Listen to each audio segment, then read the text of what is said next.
निहाल साहब अपनी ज़िंदगी में हमेशा एक बात बोला करते थे, जो मालेगांव शहर में हर वक्त 100% सच साबित होती है कि लोभी गांव में लबाड़ भूखा नहीं मरता। और अभी जो है एक बनावटी डिविजनल कमिश्नर बोलो या कलेक्टर बोलो, एक फर्जी आदमी ये सब ओहदे बताकर और अपने आप को मुसलमान बताकर शहर में एक फ्रॉड करने की कोशिश की है और कई लोग उसमें ठगे गए।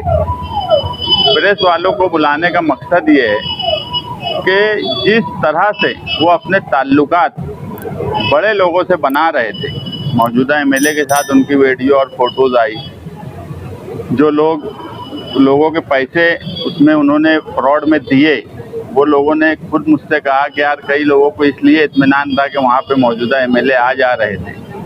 तो कहीं ना कहीं ये कड़ी या ये फ्रॉड बहुत बड़ा बना होता।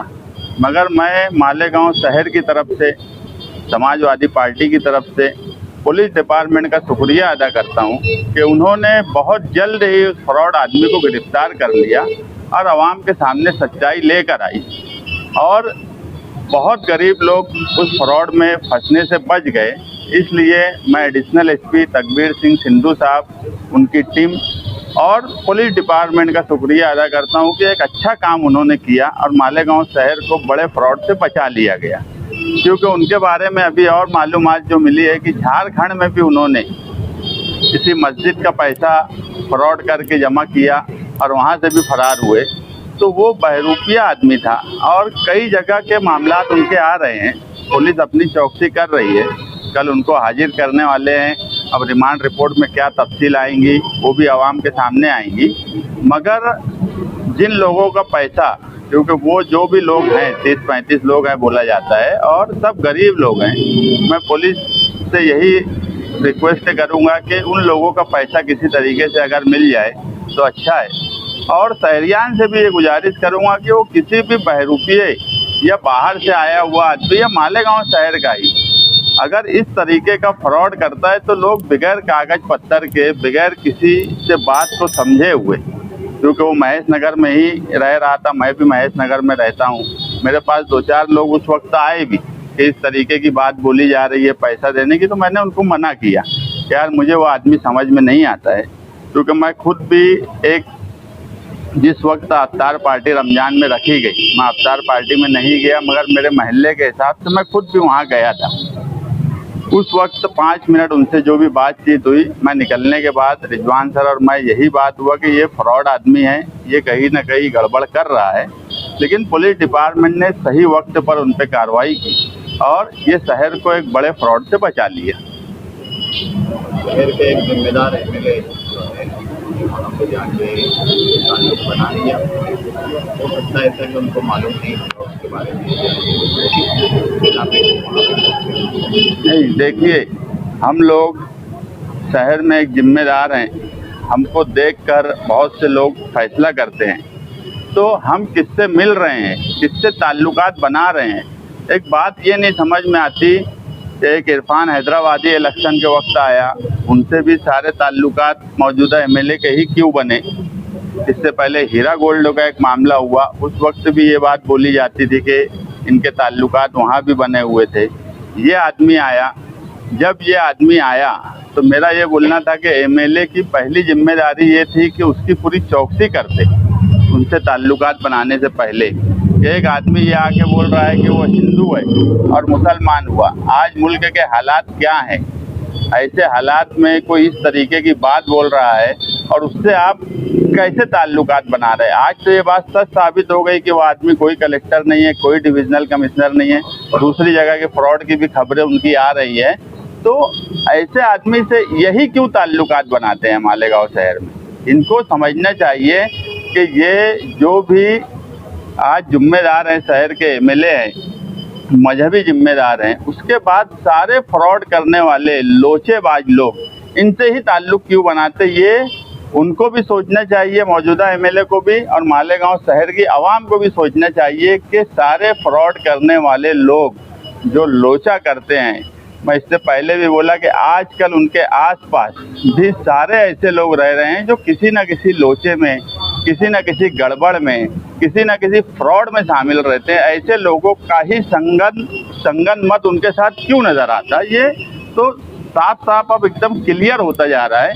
तो ये मौजूदा एमएलए की जिम्मेदारी थी, क्योंकि मैं बोला कि यार कुछ लोग मुझे खुद बोले कि हमने तो एमएलए को कई बार वहाँ आता जाता देखे, उनके घर के लोगों को आता जाता देखे, इसलिए हमारा एतमाद बन गया। इस तरह का फ्रॉड किया उसने, जगह के बारे में किया, नौकरी के बारे में किया, कुछ लोग आपसे आए थे मिलने के लिए क्या?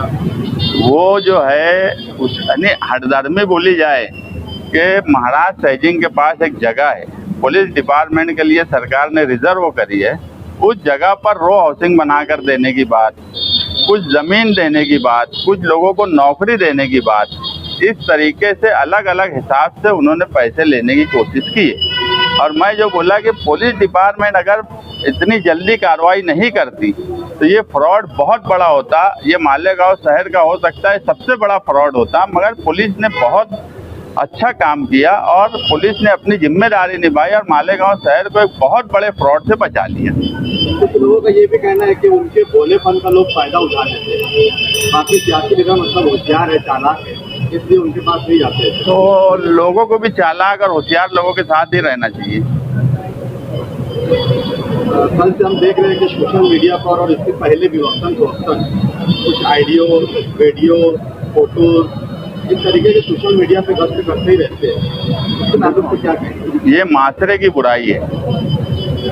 मेरे पास रमजान शुरुआत में 2 लेडीज़ यहीं आए थे ऑफिस पर, उन्होंने मुझसे कहा कि यूसुफ इलियास जो है वो हमको ब्लैकमेल कर रहा है कुछ ऑडियो और वीडियो के सहारे। तो मैंने उनको साफ लफ्ज़ों में कहा कि देखो, मैं ऐसे मामले में नहीं पड़ता और मालेगांव शहर के पुलिस डिपार्टमेंट से आप जाकर बात करिए, क्योंकि आपके नज़दीक जो भी पुलिस स्टेशन होगा वहाँ जाके आप अपनी शिकायत करिए।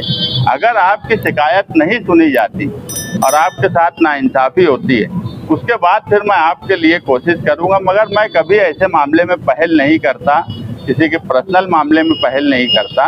मगर अगर किसी के साथ नाइंसाफ़ी होती है तो बहुत से ऐसे मामलात मालेगांव शहर में इससे पहले भी आए, जिसको पुलिस ने बाखूबी अपने अंजाम तक पहुंचाया।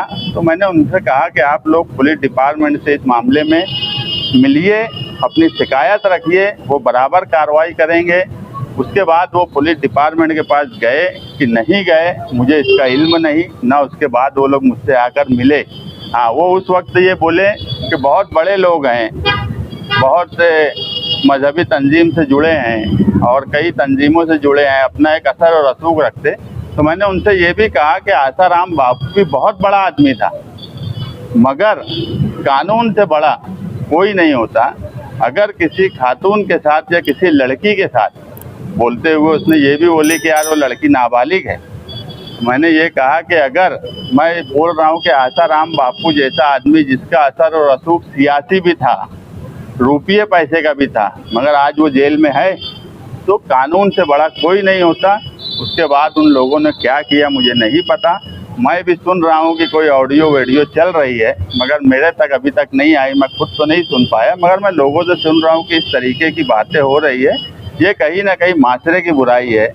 शहर में मजहबी लिबास ओढ़ लेना और इस तरीके की हरकत करना, ये बहरहाल गैर मुनासिब बात है और माशरे में या समाज में इस तरीके से काम नहीं होना चाहिए, वो भी शहर के जिम्मेदारों की तरफ से, जो अपने आप को बड़ा ही दीनी मजहबी बुनकरों का जिम्मेदार मानते हों। ऐसे लोग अगर उनकी शिकायत इस तरीके की आने लगेंगी तो आम लोगों पर इसका क्या असर पड़ेगा, ये पूरे शहर के सामने सोचने का सवाल है। पुलिस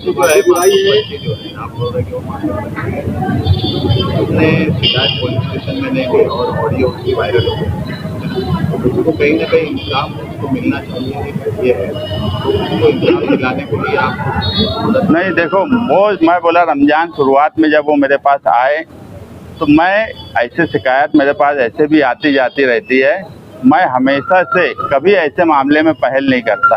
सही गलत का फैसला पुलिस और कानून करता है। तो मैंने उनको उस वक्त यही बात बोला कि अगर तुमको ब्लैकमेल किया जा रहा है तो आप पुलिस में शिकायत करिए। उसके बाद उन्होंने शिकायत की कि नहीं की, इसका इल्म मुझे नहीं है अभी, मगर कोई ऑडियो वीडियो ऐसी चल रही है, ये मेरे कान पे भी बात आई है।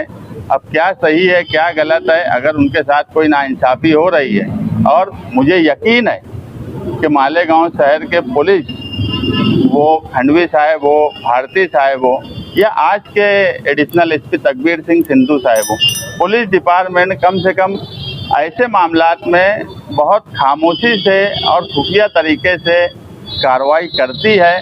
और हमेशा मैं देखा हूँ ऐसे अगर लड़कियां हैं जिनको गलत तरीके से, गलत सोच से इस्तेमाल किया गया, ऐसे लोगों को इंसाफ पुलिस दी है। ये मेरे खुद का मैंने आजमाया हुआ मामला है, इसलिए मैंने, लेकिन मैं कभी पहल नहीं करता।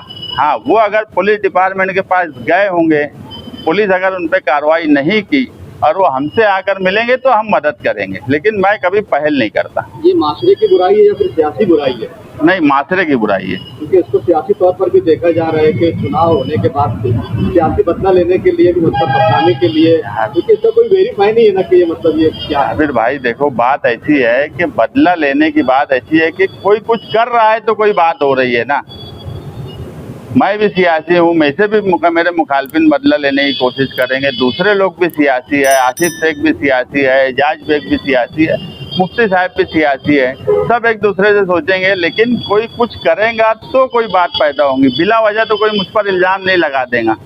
और फोटो लगा दिया कि मतलब डायरेक्ट इसका चेहरा वाज़ेह कर दिया। मैं तो नहीं देखा, ना मैं ऑडियो सुना, ना फोटो देखा, ना वो वीडियो है कि ऑडियो, इसका भी इल्म मुझे नहीं है, ना मेरे पास आया है। हो सकता है मुझे लोग रमजान के लिहाज में नहीं भेजे हो, इस बात भेजेंगे तो सुन लूँगा।